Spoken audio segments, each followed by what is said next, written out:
wabarakatuh. Kami CGP Angkatan 7 Kabupaten Indragiri Hulu akan melaksanakan praktek coaching alur tirta. Dan ini kami perkenalkan diri. Saya sendiri Eri Sandi, SPD dari SD Negeri 012 Pulau Gelang, Kecamatan Kuala Cenaku. Dan sebelah kanan saya Bu Saprida, berasal dari SDN 002 Teluk Sungkai, Kecamatan Kuala Cenaku. Dan sebelah kiri saya Erlinda, berasal dari SD Negeri 001 Air Molek, Kecamatan Pasir Penyu. Oke, selamat menyaksikan. Assalamualaikum warahmatullahi wabarakatuh.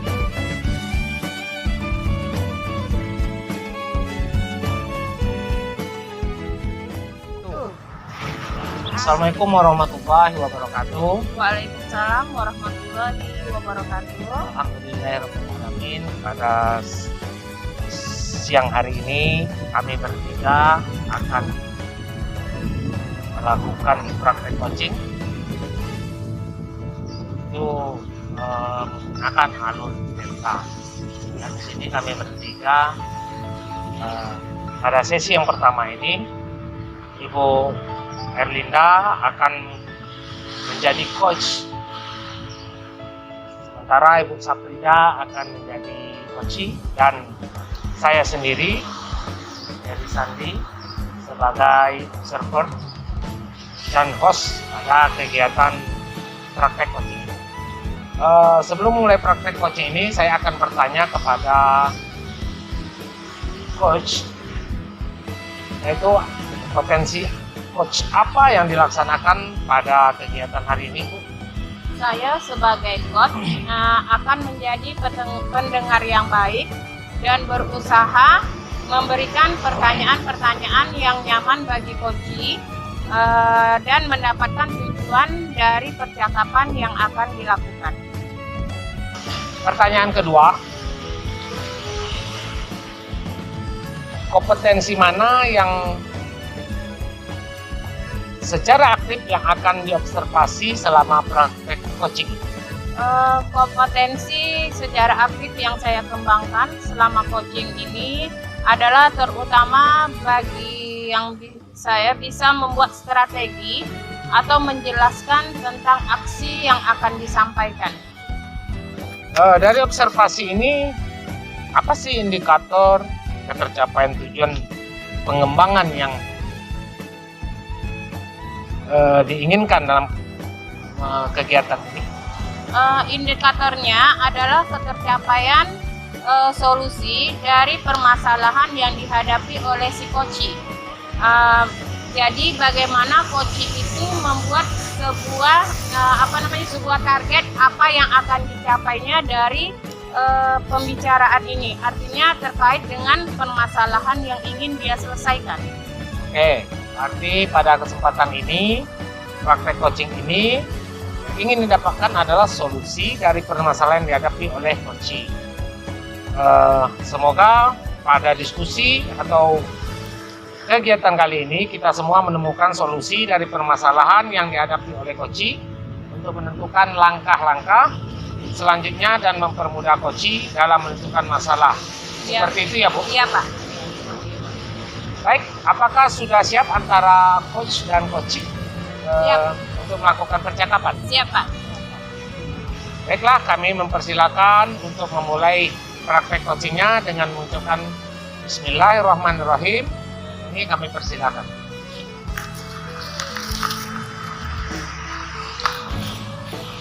Bu Indah, bolehkah saya meminta waktunya, Bu? Saya mau bercerita tentang apa yang saya rasakan akhir-akhir di kelas ini. Baik. Apa yang mau diceritakan?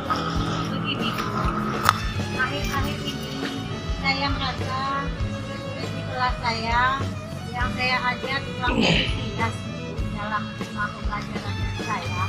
Nah, selain itu jumlah murid-murid saya yang mengerjakan tugas itu hanya berkisar 50%. Jadi menurut Ibu, apa yang Ibu harapkan dari obrolan kita hari ini, Bu? Saya mengharapkan bakal menjelaskan permasalahan saya tentang aktivitas murid-murid saya yang saya ajari di sini.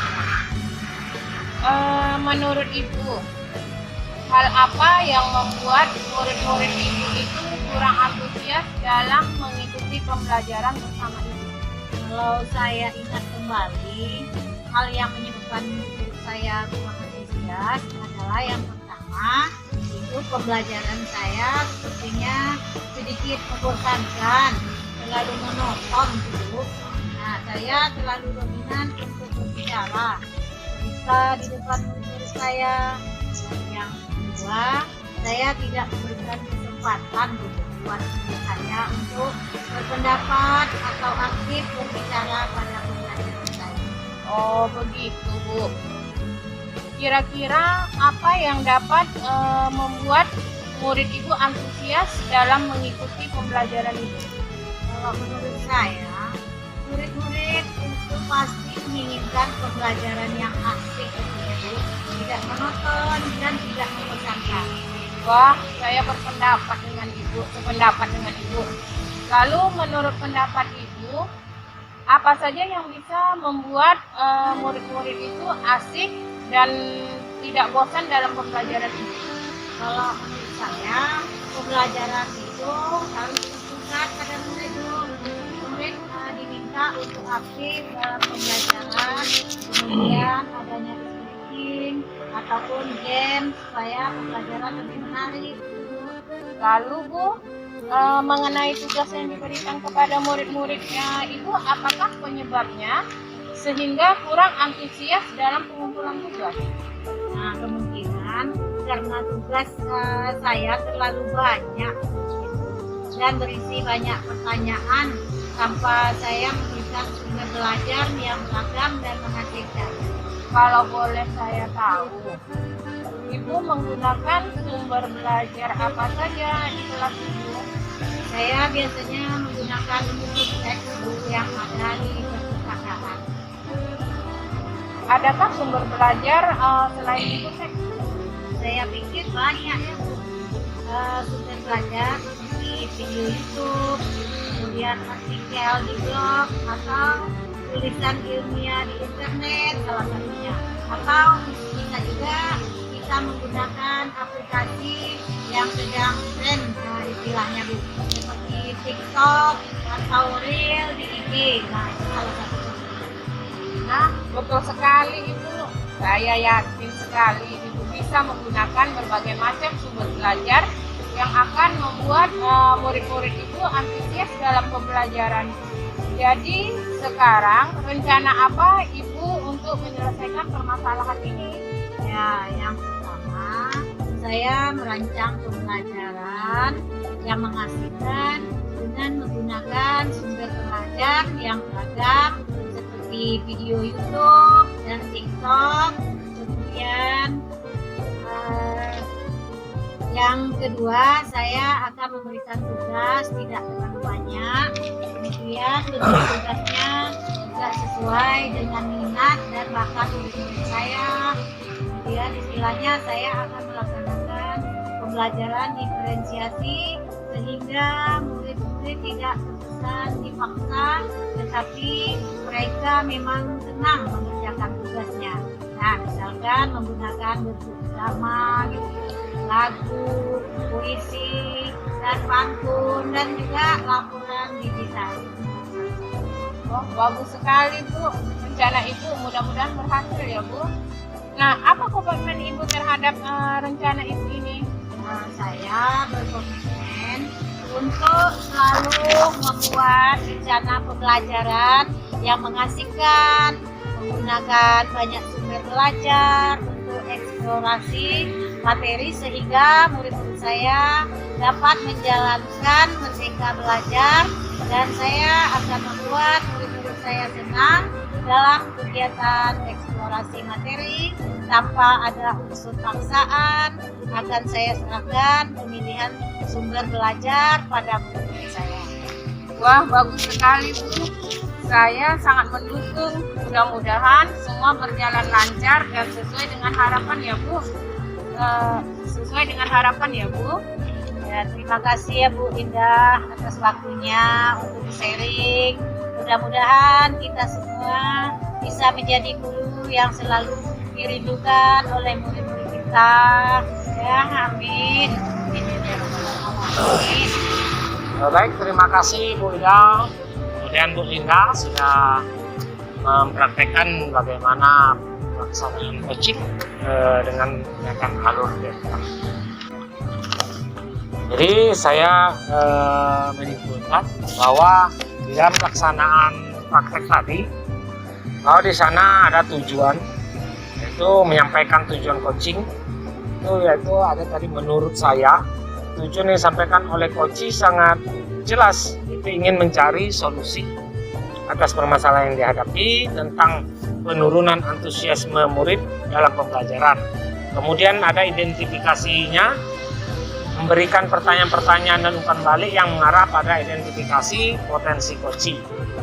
Coach memberikan pertanyaan yang dapat membuat coach menyadari bahwa pembelajaran dilakukan harus mengasihkan, banyak sumber belajar dan tugas harus sesuai.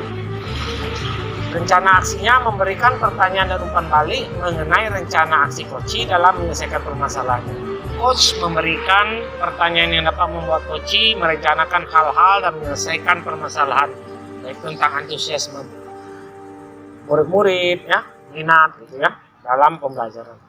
Dan terakhir, tanggung jawab, yaitu memberikan pertanyaan-pertanyaan dan umpan balik mengenai komitmen coach dalam menjalankan rencana aksinya. Coach menanyakan tentang komitmen terhadap rencana yang diambil oleh coach dan ternyata membuat coach menjadi yakin akan keputusan dalam solusi yang diambil.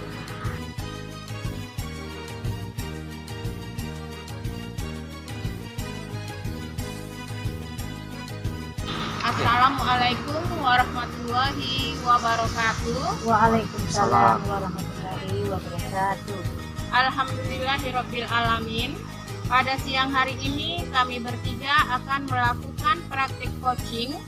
Adapun yang menjadi coach Ibu Syafrida SPD dan yang menjadi coach Bapak Eri Sandi SPD SD dan saya sendiri Erlinda SPD sebagai observer dan host pada acara praktik coaching ini. Sebelum memulai praktik coaching ini, saya akan bertanya dulu kepada coach. Yang pertama, kompetensi coaching apa yang dilaksanakan pada kegiatan hari ini, Bu? Saya sebagai coach akan menjadi pendengar yang baik dan berusaha untuk memberikan pertanyaan-pertanyaan yang bisa membuat coach nyaman dan mendapat tujuan dari percakapan yang dilakukan. Baik, pertanyaan yang kedua, kompetensi mana yang secara aktif yang akan diobservasi selama praktik coaching? Kompetensi secara aktif saya kembangkan selama coaching adalah terutama bagaimana dia bisa membuat strategi atau menjelaskan tentang aksi yang akan disampaikan. Dari observasi ini, indikator ketercapaian tujuan pengembangan keinginan dalam percakapan ini, yang ingin Ibu capai dalam percakapan ini. Itu indikatornya adalah ketercapaian solusi dari permasalahan yang dihadapi oleh coach. Jadi bagaimana coach itu membuat sebuah sebuah target apa yang akan dicapai dari hasil pembicaraan ini, artinya terkait dengan permasalahan yang ingin dia selesaikan. Berarti pada kesempatan praktek coaching ini yang ingin didapatkan adalah solusi dari permasalahan yang dihadapi oleh coach ya, Bu ya. Semoga pada diskusi atau percakapan kali ini kita semua menemukan solusi dan permasalahan yang dihadapi oleh coach untuk menentukan langkah-langkah selanjutnya dan mempermudah coach dalam menentukan masalah seperti itu ya, Bu? Iya, Bu. Baik, apakah sudah siap antara coach dan coach untuk melakukan percakapan? Siap, Bu. Siap. Baiklah, kami mempersilakan untuk memulai praktik coachingnya dengan mengucapkan Bismillahirrahmanirrahim. Kami persilahkan. Bu Ida, bolehkah saya minta waktunya? Saya mau bercerita tentang apa yang saya rasakan akhir-akhir ini. Boleh, Pak. Apa yang mau Bapak ceritakan? Ini Bu, akhir-akhir ini saya di kelas yang saya ajar, saya merasakan siswa-siswa yang saya ajar ini kurang antusias atau kurang minat mengikuti pembelajaran, sehingga dari tugas yang saya berikan hanya 50% yang mengerjakan tugas. Jadi menurut Bapak, apa yang Bapak harapkan dari obrolan kita hari ini nantinya, Pak? Ya, tentunya saya mengharapkan solusi atas permasalahan saya tentang minat murid-murid yang saya ajar. Menurut Bapak, hal apa saja yang membuat murid-murid Bapak kurang antusias dalam pembelajaran bersama Bapak? Kalau saya ingat-ingat, di saat saya melakukan pembelajaran, itu yang menyebabkan murid-murid saya kurang antusias, kurang berminat ini karena kayaknya pelajaran yang saya berikan itu monoton, membosankan. Kemudian saya terlalu dominan dalam berbicara, kemudian bercerita di depan murid-murid saya. Dan yang kedua, saya tidak memberikan kesempatan buat murid untuk berpendapat atau aktif berbicara pada pembelajaran. Oh begitu, Pak. Kira-kira apa saja yang dapat membuat murid Bapak antusias dalam pembelajaran itu, Pak? Mungkin menurut saya, murid-murid pasti menginginkan pembelajaran yang asik, ya, yang tidak monoton, kemudian menyenangkan, tidak membosankan. Wah, saya sependapat dengan itu, Pak. Lalu menurut Bapak, apa saja yang bisa membuat murid-murid asik dan tidak bosan pembelajaran itu, Pak? Menurut saya, pembelajaran itu harus berpusat kepada peserta didik. Kemudian murid diminta aktif dalam pembelajaran, kemudian ada selingi dengan ice breaking, ada game. Ini tujuannya agar pembelajarannya lebih menarik. Lalu Pak, mengenai tugas yang diberikan kepada murid-murid Bapak, apakah penyebabnya sehingga kurang antusias dalam pengumpulan tugas itu, Pak? Kemungkinan karena tugas yang saya berikan itu terlalu banyak dan berisi pertanyaan tanpa saya menjelaskan sumber belajar, tanpa memberikan sumber belajar yang beragam dan mengasihkan.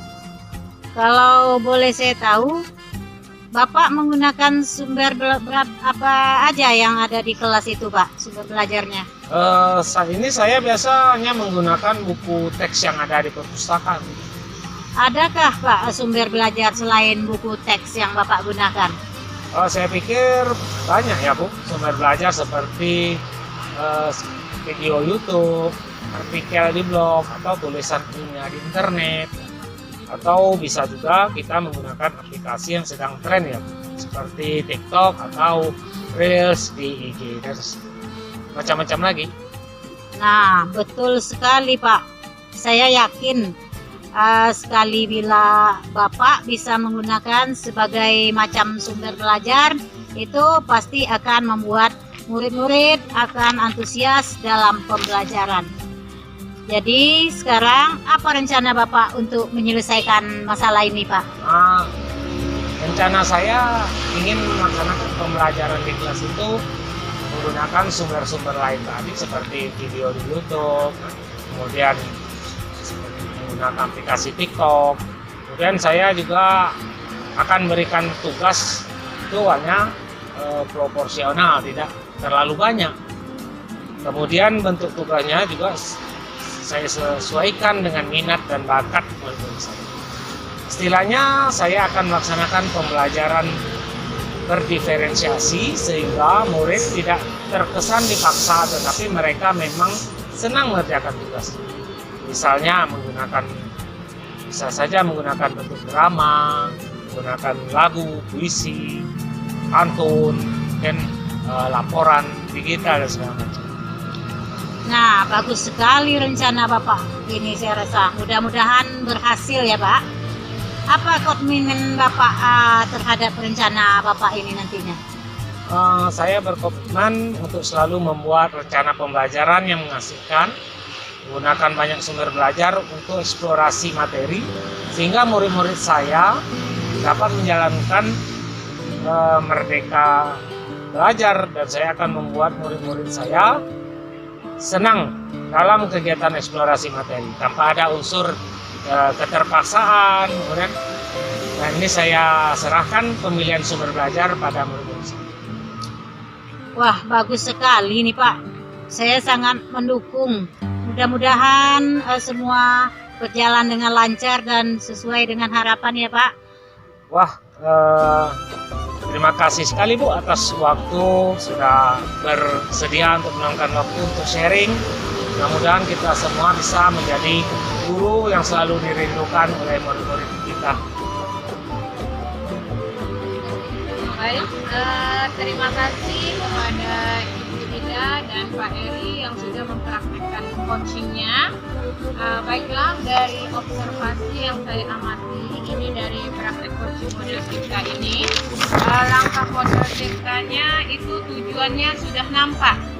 Menyampaikan tujuan coachingnya itu, menurut saya tujuan yang disampaikan oleh coaching sangat jelas, yaitu ingin mencari solusi atas permasalahan yang dihadapi tentang penurunan antusiasme murid dalam pembelajaran. Yang kedua, identifikasi, memberikan pertanyaan-pertanyaan dan umpan balik yang mengarah ke identifikasi potensi coach. Nah, coach memberikan pertanyaan-pertanyaan yang dapat membuat coach menyadari bahwa pembelajaran yang dilakukan harus mengasihkan, kemudian banyak belajar dan tugas yang sesuai. Yang ketiga ini rencana aksi, memberikan pertanyaan-pertanyaan dan umpan balik baik mengenai rencana aksi coach dalam menyelesaikan permasalahannya. Nah, coach memberikan pertanyaan yang dapat membuat coach merencanakan hal-hal dalam menyelesaikan permasalahan, baik tentang antusiasme murid-murid dalam pembelajaran. Nah, alur yang keempatnya tanggung jawab, tanggung jawab memberikan pertanyaan-pertanyaan dan umpan balik mengenai komitmen coach dalam menjalankan rencana aksinya. Nah, di sini coach menanyakan komitmen terhadap rencana yang diambil oleh coach, dan ternyata membuat coach menjadi yakin akan membuat keputusan dalam solusi yang dia ambil.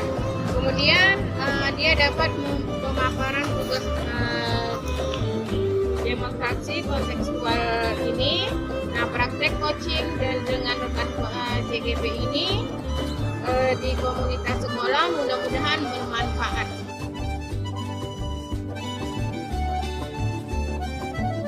Assalamualaikum warahmatullahi wabarakatuh. Waalaikumsalam warahmatullahi wabarakatuh. Alhamdulillahirrahmanirrahim. Pada siang hari ini kami bertiga akan melakukan praktik coaching.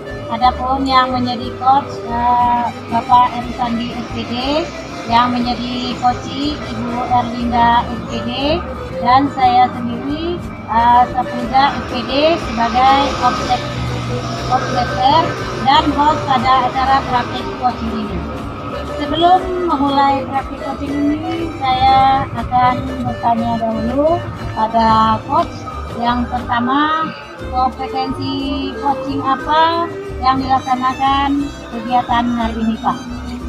Saya sebagai coach akan menjadi pendengar yang baik dan berusaha memberikan pertanyaan-pertanyaan yang terbuka yang bisa membuat coach nyaman dan mendapat tujuan dari percakapan yang dilakukan. Baik, pertanyaan yang kedua, kompetensi mana yang secara aktif yang akan diobservasi selama praktik coaching? Kompetensi yang secara aktif yang akan saya kembangkan selama coaching adalah terutama bagaimana bisa membuat strategi atau menjelaskan tentang aksi yang akan disampaikan.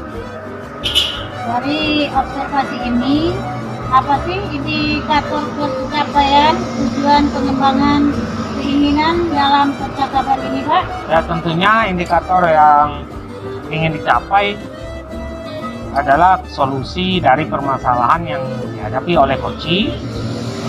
Jadi bagaimana coach itu membuat sebuah sebuah target apa yang akan dicapai dari hasil pembicaraan. Artinya terkait dengan permasalahan yang ingin dia selesaikan.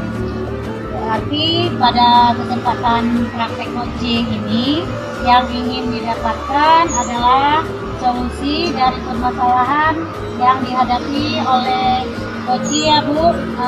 Semoga pada diskusi ataupun percakapan kali ini kita semua menemukan solusi dari permasalahan yang dihadapi oleh coach untuk menentukan langkah-langkah selanjutnya dan mempermudah coach dalam menentukan masalah. Seperti itu ya Pak? Iya Bu, betul sekali. Baik, apakah sudah siap coach dan coach untuk melakukan percakapan? Siap. Insya Allah siap. Baiklah, kami mempersilahkan untuk memulai praktek coachingnya dengan mengucapkan Bismillahirrahmanirrahim. Kami persilahkan. Pak Eri, apa kabar? Bolehkah saya meminta waktunya? Saya mau bercerita tentang apa yang saya rasakan akhir-akhir ini di kelas saya, Pak. Oh, Kang. Bu Linda, kabar baik sekali saya pada hari ini. Kira-kira apa yang mau Ibu ceritakan? Begini, Pak. Akhir-akhir ini saya merasa murid-murid di kelas saya itu kurang antusias dalam menerima pembelajaran saya. Selain itu, jumlah murid-murid yang mengumpulkan tugas itu hanya 50%, Pak. Oh, jadi menurut Ibu, apa yang Ibu harapkan dari obrolan kita pada siang hari ini? Saya mengharapkan solusi atau dari permasalahan yang saya hadapi tentang antusiasme murid-murid yang saya ajar, Pak. Menurut Ibu, hal apa saja yang membuat murid-murid Ibu yang kurang antusias tadi di dalam pembelajaran bersama Ibu? Kalau saya ingat kembali, Pak, hal yang menyebabkan murid-murid saya ini kurang antusiasnya adalah yang pertama mungkin pembelajaran yang saya berikan itu sepertinya sedikit membosankan. Kemudian terlalu monoton, saya terlalu dominan untuk bercerita di depan murid-murid saya. Nah, yang kedua, saya tidak memberikan kesempatan kepada murid-murid saya untuk berpendapat atau aktif berbicara pada pembelajarannya. Oh, begitu, Bu. Jadi menurut Ibu kira-kira apa yang dapat menyebabkan meningkatnya antusias dan minat murid-murid Ibu di dalam pembelajaran itu? Kalau menurut saya ya Pak, murid-murid pasti menginginkan pembelajaran itu yang mengasihkan, tidak monoton, dan tidak membosankan. Nah, saya sependapat sekali dengan Ibu. Lalu menurut pendapat Ibu, apa saja yang bisa membuat murid-murid tadi itu asik mengikuti pembelajaran yang Ibu lakukan? Menurut saya, pembelajaran itu harus berpusat pada murid, Pak. Kemudian murid diminta untuk aktif dalam pembelajaran. Kemudian diadakannya ice breaking, kemudian ataupun games-games supaya pembelajaran lebih menarik. Oke.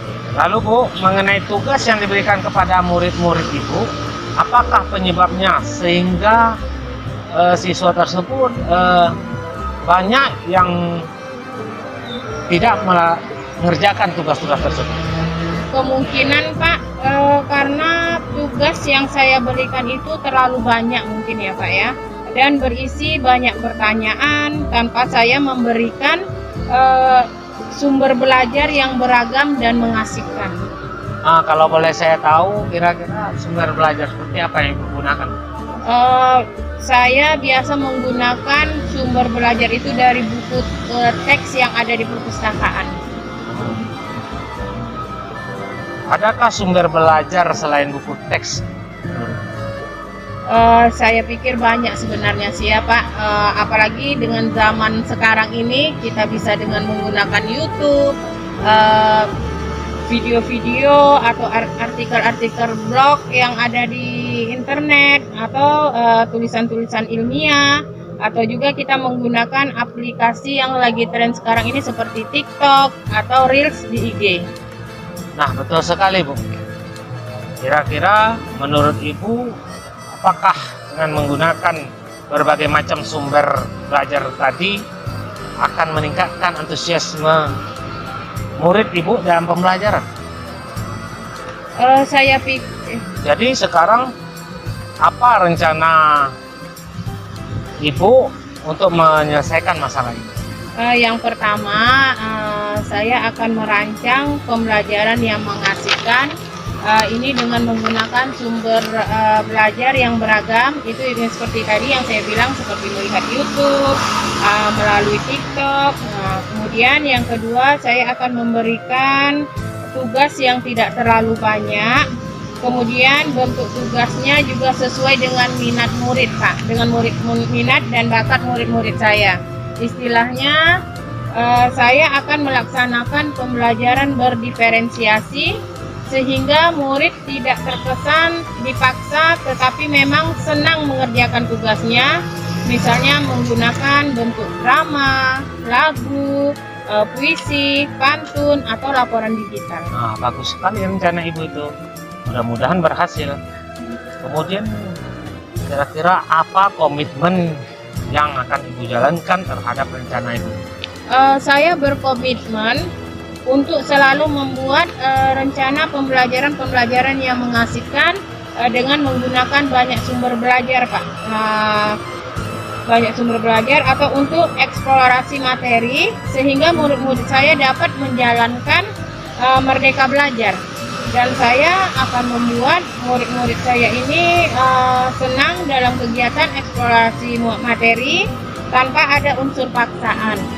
Akan saya serahkan pemilihan sumber belajarnya kepada murid atau berpihak pada murid itu. Ya, bagus sekali itu Bu. Saya sangat mendukung. Mudah-mudahan semua berjalan lancar dan sesuai harapan ya Bu. Terima kasih Pak atas waktunya untuk sharing-sharing ini. Mudah-mudahan kita semua menjadi guru yang selalu dirindukan oleh murid-murid kita. Amin. Amin. Baik, terima kasih kepada Bapak Erisandi dan Ibu Erlinda yang sudah mempraktikkan coachingnya. Dari hasil observasi proses praktek coaching model Tirta, di sini tujuannya yang disampaikan oleh Koci sangat jelas, yaitu ingin mencari solusi atas permasalahan yang dihadapi tentang penurunan antusiasme murid dalam pembelajaran. Kemudian identifikasi itu memberikan pertanyaan dan umpan balik yang mengarah pada identifikasi potensi coaching. Coach memberikan pertanyaan yang dapat membuat coach menyadari bahwa pembelajaran yang dilakukan harus mengasihkan. Banyak sumber belajar dan tugas harus sesuai. Kemudian rencana aksi ini sudah memberikan pertanyaan-pertanyaan dan umpan balik mengenai rencana aksi coach dalam menyelesaikan permasalahannya. Coach memberikan pertanyaan yang dapat membuat coach merencanakan hal-hal dalam menyelesaikan permasalahan, baik tentang antusiasme murid-murid dalam pembelajaran. Nah, kemudian tanggung jawabnya juga sudah memberikan pertanyaan-pertanyaan dan umpan balik mengenai komitmen Koci dalam menjalankan rencana aksinya. Coach menanyakan tentang komitmen terhadap rencana yang diambil oleh Koci dan ternyata membuat Koci menjadi yakin akan keputusan dalam solusi yang diambil. Demikian praktek coaching untuk supervisi akademik menggunakan alur Tirta. Mudah-mudahan bermanfaat untuk kami tiga yang akan juga bermanfaat untuk rekan-rekan semua. Salam guru penggerak.